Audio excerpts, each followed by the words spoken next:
¿Qué tal? Muy buenas noches. El tema de la corrupción es un tema que a todos nos ocupa y todos de alguna manera sabemos algo de la misma, hablamos de ella frecuentemente. Y sin embargo, pareciera que en México no se han tomado las medidas suficientes para enfrentar este delicado problema. El día de hoy vamos a ver si esto es así, o si, por el contrario, hay mecanismos, hay iniciativas en esta ola de reformas que se han ido autorizando por parte del Congreso que traten de justamente resolver los problemas derivados de la corrupción en México. Hoy, corrupción y delitos de servidores públicos.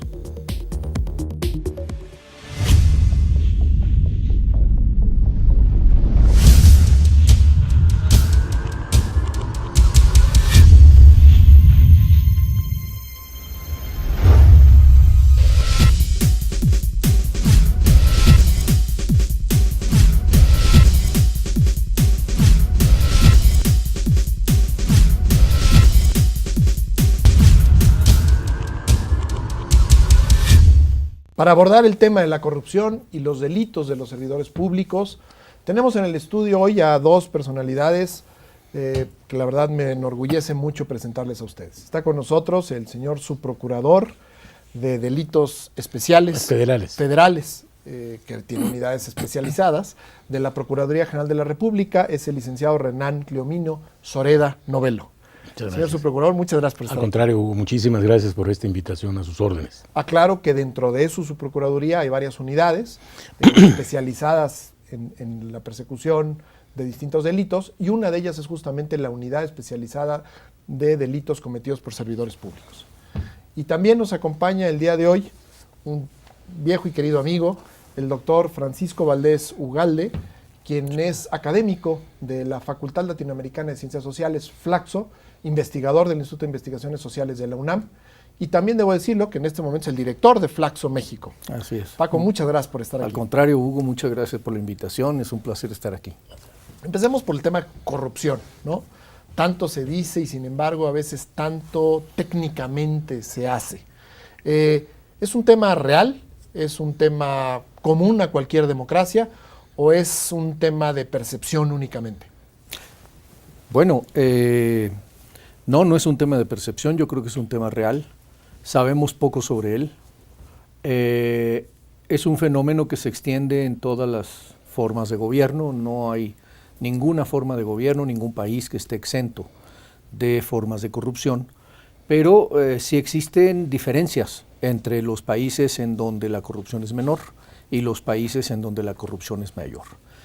Tradicionalmente México ha tenido la fama desde tiempos inmemoriales, desde la colonia, de que las élites políticas y económicas han establecido alianzas que les llevan, o alianzas para, usufructuar ilegalmente del dinero público, no del dinero privado, sino del dinero público. ¿Podemos a grandes rasgos definir que ese es el fenómeno de la corrupción cuando se utiliza el dinero público para fines diversos a los que, se establecen las leyes? Es una forma, hay otras que son, por ejemplo, favores, tráfico de influencias, hay enriquecimiento, connivencias. Pero no lleva siempre finalmente, indirecta o directamente, al uso indebido de recursos públicos. No necesariamente, a veces finalmente todo puede conducir a que alguien se beneficia con alguna de las cuestiones que llevan a cabo los servidores públicos de manera indebida. En muchas ocasiones todo el mundo asocia corrupción, por ejemplo, al cohecho. Y el cohecho es una forma de corrupción. ¿Qué es el cohecho necesariamente para la audiencia? El cohecho es el delito precisamente que se comete cuando algún funcionario público, en ejercicio de sus funciones de manera indebida, solicita, les ha entregado dinero, alguna dádiva, algún favor o alguna de estas cuestiones. Claro que en el caso del cohecho particularmente es un delito bidireccional. Es decir, hay el caso específico de pensar que únicamente el cohecho se da en la vía del funcionario, pero también la ley establece la posibilidad de que el cohecho lo cometa aquel que llega y pretende con dinero o con alguno de estos tipos de elementos obtener algún beneficio del servidor público. Exacto. Ya sea que éste se lo pida o que él lo ofrezca. Entonces, es bidireccional, es un problema bastante complejo y hay ya hay una catalogación de ese delito, pero no es la única forma de corrupción. Ahora, si se fijan, son recursos, no solamente económicos, también son recursos de poder, son recursos de influencia, son recursos de autoridad. Autorizar una construcción donde no se puede autorizar a cambio de dinero o favores es la movilización de un recurso, aunque no necesariamente esté directamente vinculado con el intercambio de una cantidad monetaria. Sí, veo quizá como constantes o como elementos de la misma, siempre hay la idea del beneficio, de alguna manera. Efectivamente. Y decía Ernesto López Portillo en un artículo que se dio en el periódico, el director de INCIDE, hace algunos días o algunos meses quizá ya, que decía que a final de cuentas abajo del tema de la corrupción estaba una idea de profunda desigualdad en la sociedad, de querer siempre beneficiarte de manera distinta como se va a beneficiar el resto de la gente. De ¿no? privilegio. De verte vivo. De alguna manera, es el de la fila. Claro. La idea es que está uno haciendo fila y llega alguien que se quiere meter. Así es. ¿no? O sea, siempre allí está ese tema. Lo que sucede, y la verdad es que yo creo que es parte de la enorme problemática que enfrenta la corrupción, es pretender encasillarlo en una conducta específica. Claro, es muy importante. Bien decían hace un momento, y es muy cierto, una es evidentemente obtener un beneficio económico, pero por ejemplo, el tráfico de influencias es una forma de corrupción. Así es. Ni siquiera el tráfico de influencias puede inclusive darse en un área en la que yo ni siquiera soy directamente involucrado. Así es decir, yo utilizar mi influencia para que en otras unidades del gobierno o de algunas de las empresas descentralizadas o de cualquier institución del carácter gubernamental pueda yo influir para que se tome una determinación en tal o cual sentido. Esa es otra forma de corrupción, pero también puede darse también corrupción en el sentido de filtrar información, por ejemplo, para que alguien reciba un beneficio en un contrato público, de obra pública, en un concurso, ese tipo de cosas, ¿no? Ahora, ¿en la corrupción siempre está involucrado un servidor público? Sí, la corrupción tiene que ver con las personas y por eso, inclusive hace un momento, hacían un comentario que me parece muy importante. La corrupción, como involucra a personas, es universal. Es decir, en el momento que hayan personas involucradas en la comisión de este acto, pues evidentemente lo puede cometer se puede cometer en cualquier parte del mundo. Claro. Yo coincido que en el mundo se ha pretendido pensar, o los mexicanos tenemos el estigma de que pensamos que todo el mundo piensa que en México es el único país o el país con más alto sentido de la corrupción. Efectivamente, somos un país en un porcentaje muy elevado de corrupción. Efectivamente, las últimas encuestas que se han hecho a nivel internacional no nos colocan bien. Se hizo una encuesta en 100 países y nosotros el barómetro global de la corrupción, y además que cada año estamos peor. Si no me equivoco, estamos en Transparencia Internacional en el 100 de 175 en la última medición del año pasado. Inclusive hablaba de una escala de 1 a 10 en el que el 0 era lo más grave y el 10 lo mejor. Nosotros que andamos como en el 3 o 3,5 por ahí. Claro. Es decir, sí hay un problema serio. Evidentemente México enfrenta un problema serio. La corrupción trae una serie de connotaciones interesantes. Todo el mundo piensa en el aspecto económico. Primero es un problema ético. O sea, sin duda. Tú necesitas generar una cultura de cumplimiento de la ley, de revisión de las conductas de los funcionarios. Yo diría hasta de solidaridad social. No, además, ¿no? Y trae un impacto económico, porque evidentemente en los países en donde la corrupción es muy alta, los empresarios se inhiben, los empresarios internacionales se inhiben porque hay muchas empresas que no es cierto de que se puedan adaptar a las condiciones de corrupción de los países, esa es la verdad. Claro. Algunas empresas se inhiben y no invierten. Y entonces necesitamos abatir esos temas, más allá del daño interno que nos produce el tema de la corrupción.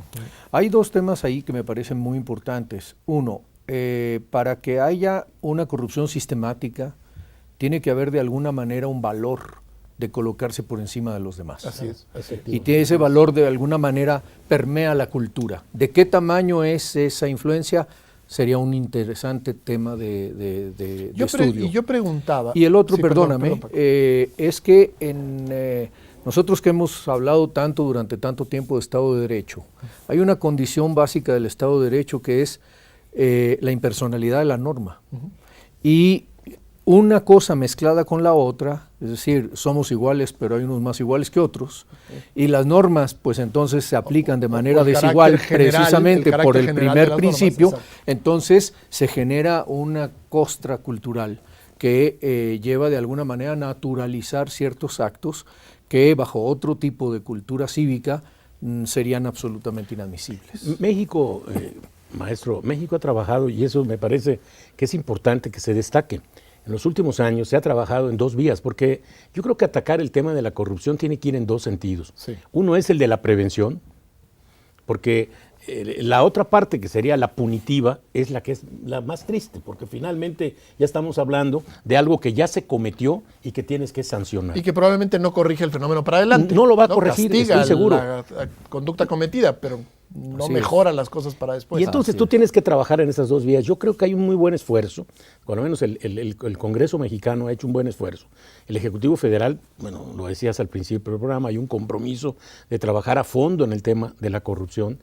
En esas dos vías, yo te comentaba antes de entrar al programa que hay, a mí me tocó la oportunidad de ser senador en la anterior legislatura, las últimas dos legislaturas, y ahí se inició todo un trabajo que pretendió arrojar como resultado una creación de casi lo que se denominaba el SAR anticorrupción, con un organismo totalmente autónomo, designación presidencial.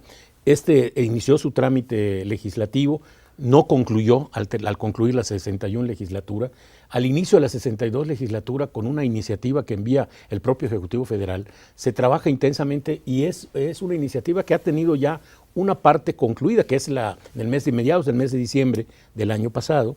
El Senado envió ya una iniciativa a Cámara de Diputados que va a tener que ver con toda esa parte preventiva. Es el tema que hemos venido discutiendo de qué va a pasar con la Secretaría de la Función Pública, por ejemplo. Exacto. Y la idea es generar organismos que sustituyan la función que viene realizando. Que sanciona de carácter administrativo, habrá que hacer una revisión. El dictamen que sale de Cámara de Senadores contempla cualquier cantidad de modificaciones que tendrían que darse a leyes, bueno, con decirte leyes que tienen que ver, por ejemplo, con el archivo, la Ley Nacional de Archivo. ¿Por qué? Porque los libros blancos deben de servir como un referente para reconstruir lo que sucedió en la administración que deja en su momento a una nueva administración. La ley que tiene que ver con la Ley de Contratos y Obras Públicas, por ejemplo, revisar. Yo tocaba hace un rato un tema que me parece también importantísimo. A veces queremos confundir el Estado de Derecho con multiplicidad de leyes. Y la realidad es que a veces la multiplicidad genera menos Estado de Derecho. Que es un Estado de leyes, no un Estado de Derecho. Exacto. Hablemos de esto, si les parece bien. Nada más vámonos a un corte. Claro que sí.